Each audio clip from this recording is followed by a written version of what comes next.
I'm vlogging for the last time this week. Yes, I vlogged essentially 4 out of the last 5 days. Over the weekend, I achieved David Goggins' 4x4x48 challenge. But I modified his challenge. You're supposed to have run 4 miles every 4 hours over 48 hours total. I danced 4 miles every 2.5 hours over 48 hours total. I did my own dance challenge version for 2 reasons. First, I'm celebrating almost a year of dance training. Second, I'm observing a strict sleep schedule courtesy of neuroscientist Andrew Huberman. He and David Goggins, ex-soldier, ex-Navy SEAL, actually know each other very well. Andrew even wrote a blurb in David Goggins' book, so I think David would understand. I've worked very, very hard to establish my sleep habit. Between the hours of 10 p.m. and 4 a.m., I'm lights out, including lights out on the electronics. But to keep things flexible for me, what I do is I allow myself to listen to podcasts until I fall asleep. Normally, I'm actually asleep between 10 p.m. and 4 a.m., plus some buffer hours on either side. But sometimes I struggle. I've actually struggled since I've completed David Goggins' challenge for some reason. I think that might be because I also leveled up David's physical challenge with a mental challenge of my own. I achieved the first edit of the first hour of my rockumentary.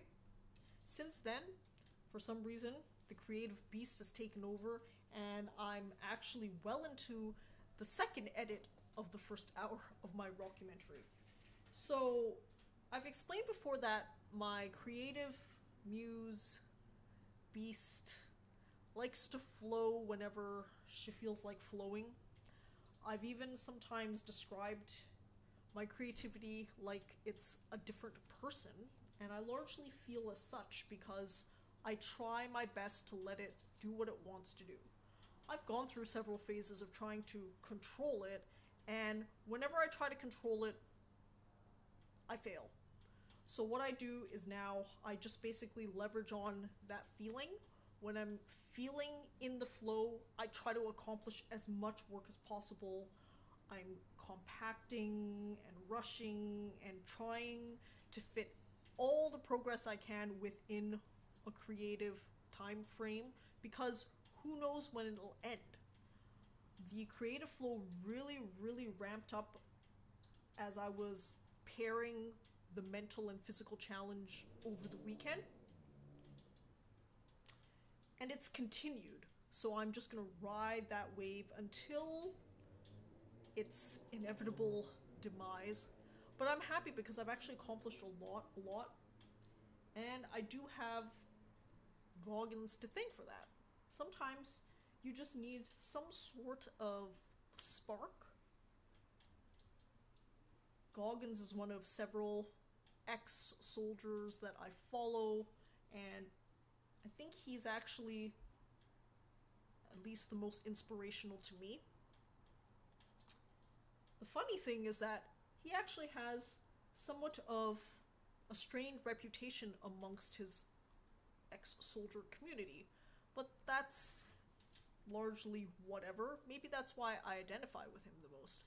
A lot of times, when you're fucking doing shit that's unique, you're gonna have a lot of people having some who knows what thoughts about you.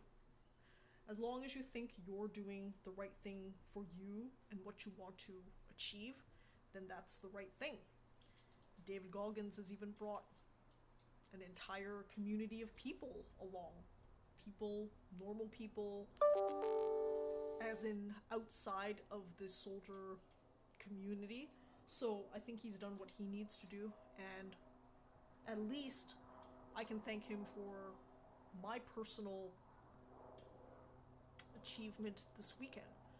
I really, really only thought of pairing up the mental challenge and the physical challenge partly while doing the first run, dance run or two of the physical challenge. I've also been extracting, like, the physical and mental were two separate things. Yes, I've been listening to Dr. Andrew Huberman's podcast enough to know that they're actually one and the same, but just for ease of explanation, I've split them into two separate things. All of this blurb is to excuse myself. Since I've begun my dance training almost a year ago, I've kept to a strict schedule of 2 new choreographies a month, a new choreography every 2 weeks. And by choreography, I mean I'm choreographing, designing, creating my own dances. So I'm still going to keep to that this week, but this week's a little bit rough because I expended most of my energy on Goggins and rockumentary challenges, but what I'm doing is I'm leveraging on my previous choreography to the weekends I feel it coming. I started a new trend, which is slightly different in my breakdancing choreography. So up to this point, I've been concentrating largely on the Indian crossover step, top rock variations, but the variations are really largely lower body variations. They're foot, leg variations, and yeah, they're fucking rad-tacular. But starting the last 2 or so pop choreographies, I've added some upper body movement, and I think, at least for this cycle, I'm going to start thinking about how to integrate some upper body movement as part of my variations. I'm moving into a new phase, so I'm actually starting to choreograph my own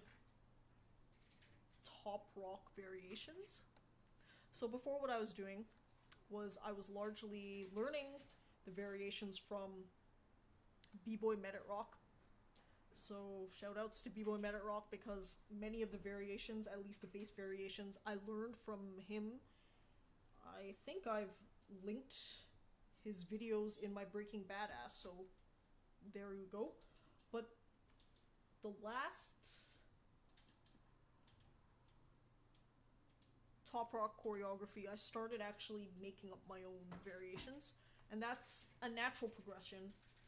There's a couple of different things when we speak of choreography. So choreography encompasses everything, both designing, creating an entire dance sequence, and designing and creating dance steps. But obviously, when you're learning fundamentals, you're largely at least learning fundamental steps and then creating dance sequences out of some fundamental steps and moves from various styles. When you start branching out from that, you can actually start designing and creating your own steps. Now obviously those still have some fundamentals to them. They're still Indian crossover step variations, but that adds a new dynamic element. So maybe from start to finish, I'll be designing and creating my own top rock steps as well. So in creating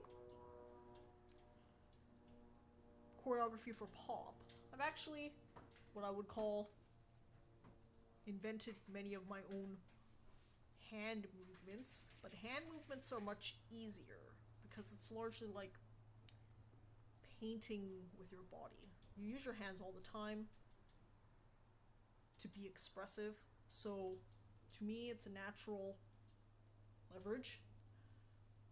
Doing the same thing with your lower body's tougher, especially with a cognitively complex move like the Indian crossover top rock.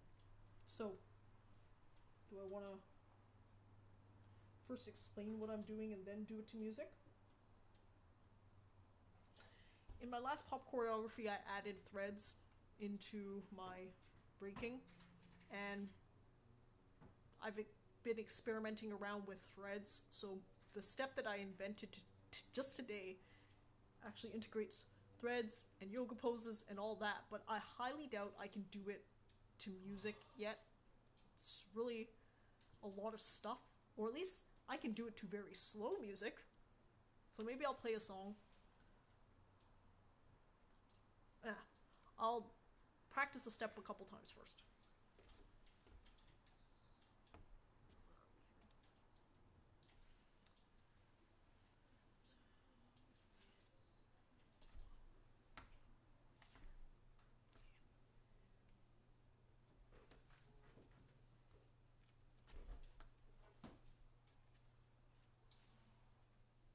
So I thread into a yoga and back, but I'm trying to accomplish this within 4 count, 1 and 2 and 3 and 4, and I can do it sometimes, but this one requires a lot of active fast balancing, so I think I'm gonna slow it down, or at least elongate my counting.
Why I'm practicing so much is because I literally just invented the move this morning.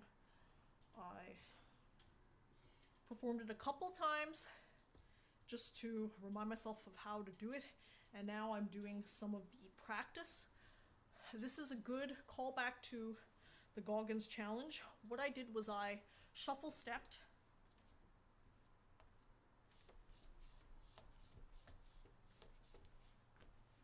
or crip danced,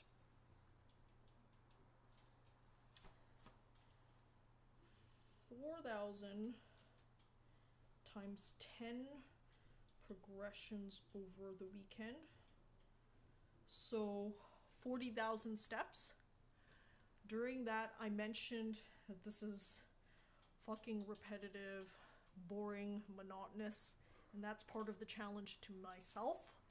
I tend to be someone who likes unique, new, exciting adventure, so that was a challenge to have me do something, the same thing 40,000 times, steps over the weekend. What I just did is an example of how I would probably mix things up, because I would be practicing that step that I just invented, but then I would go to another step and back and forth, and in some ways I actually cheated because the 40,000 steps, the shuffle steps, I had many things interceding. I had long breaks in between the shuffle runs, 2.5 hours or a whole night of sleeping. I vlogged regularly, so in some ways I still cheated, but it's alright. This is my challenge, so I'll do what I want to do. How am I gonna do this? Okay, to be completely honest, that step that I just performed is really in its learning stages, so for me to attempt to dance to music seems premature.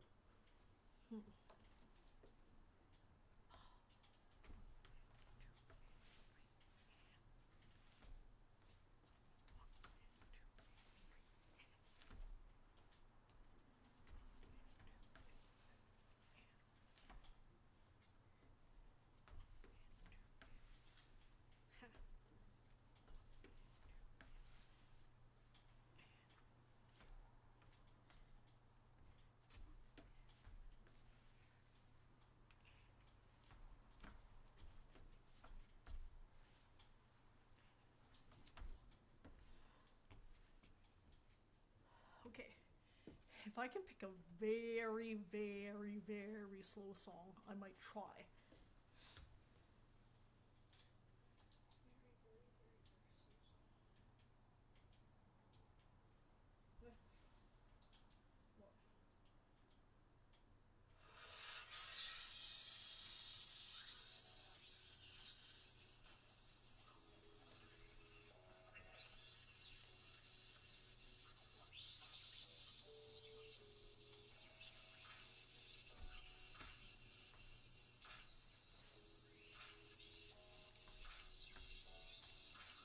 Too slow.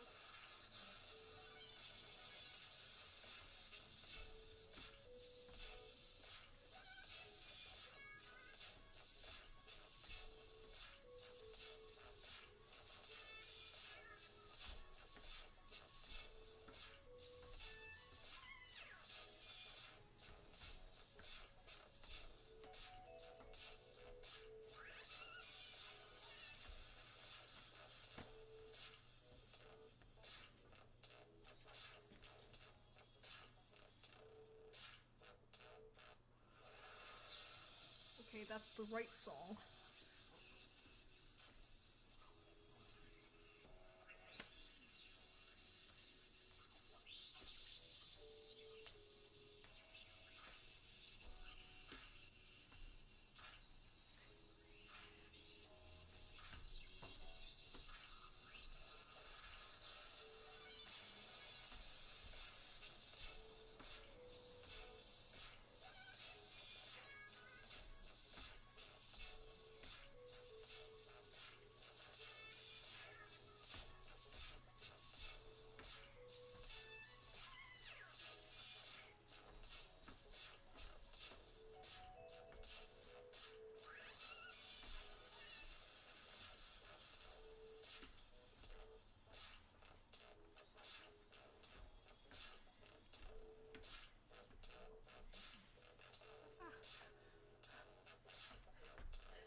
Okay, part of the problem with this jacket is that it has many pockets and nooks and crannies for me to catch my limbs on.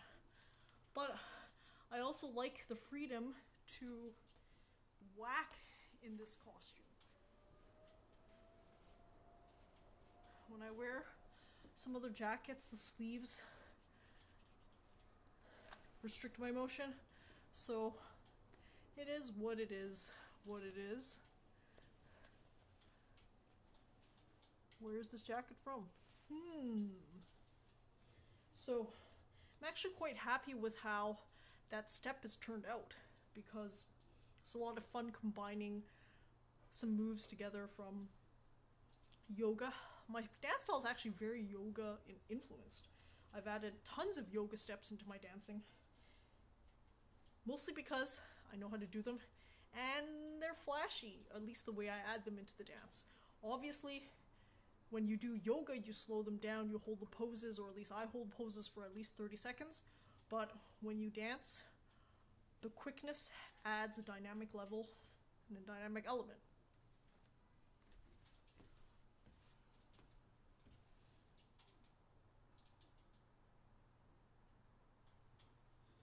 Okay, let's go again. Okay, so this is a very simple breaking choreography this week is just one variation, one Indian crossover step variation that I invented this morning. Normally what I would do is I would string together actually 4 different variations into a pattern, and then I would take things to the ground. But today I'm just doing my one step, or maybe I'll take things to the ground. Yeah, maybe I'll do my one step, but then I'll take things to the ground. How do I feel?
Okay, I was going to take things to the ground and then I lost the beat. So I'm still having trouble counting beats to this particular progression because I just played the song just now. So I've explained before that what I do with breaking choreographies is I choreograph the pattern, the sequence, and then I do it to a random song on first listen. Why I do this is because that largely mimics and replicates what breakers really do. B-boys and B-girls basically just listen to a song that the DJ drops during battles, and then they actually have to dance to it live. At least that's what I'm under the impression of.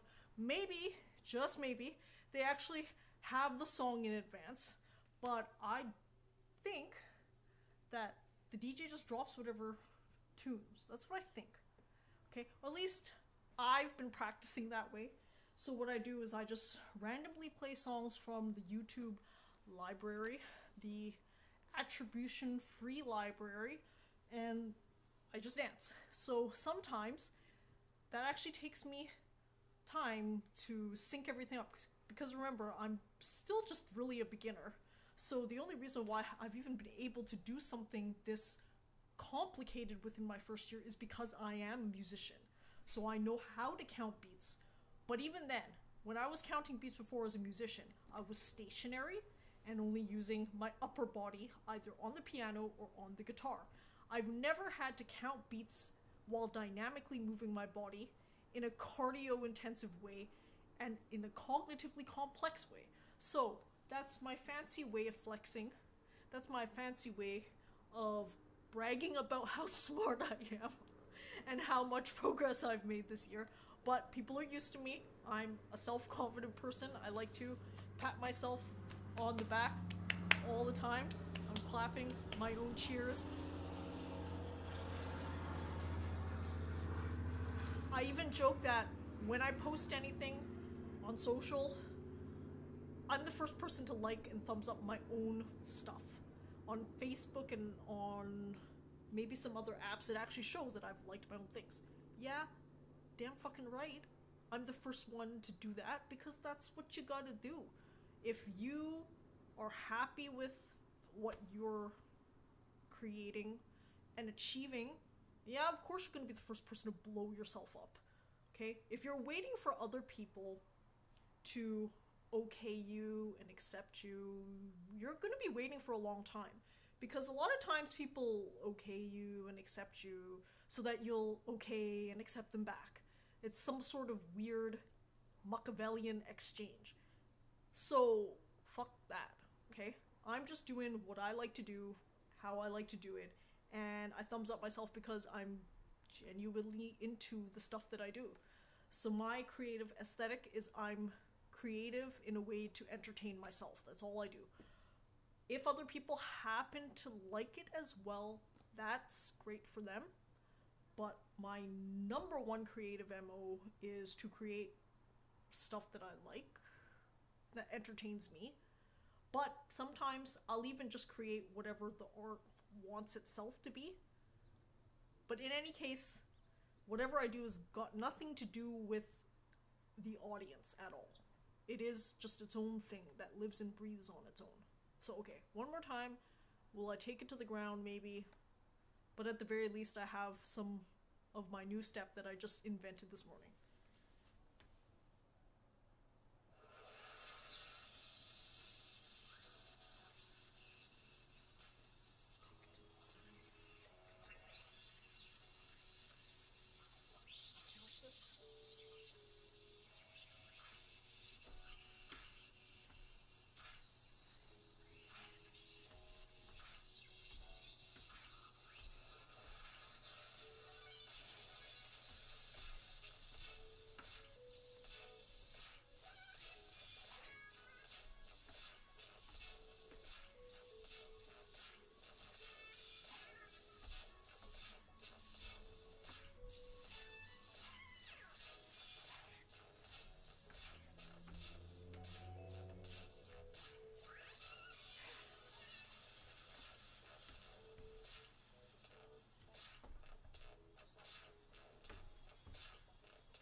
Okay.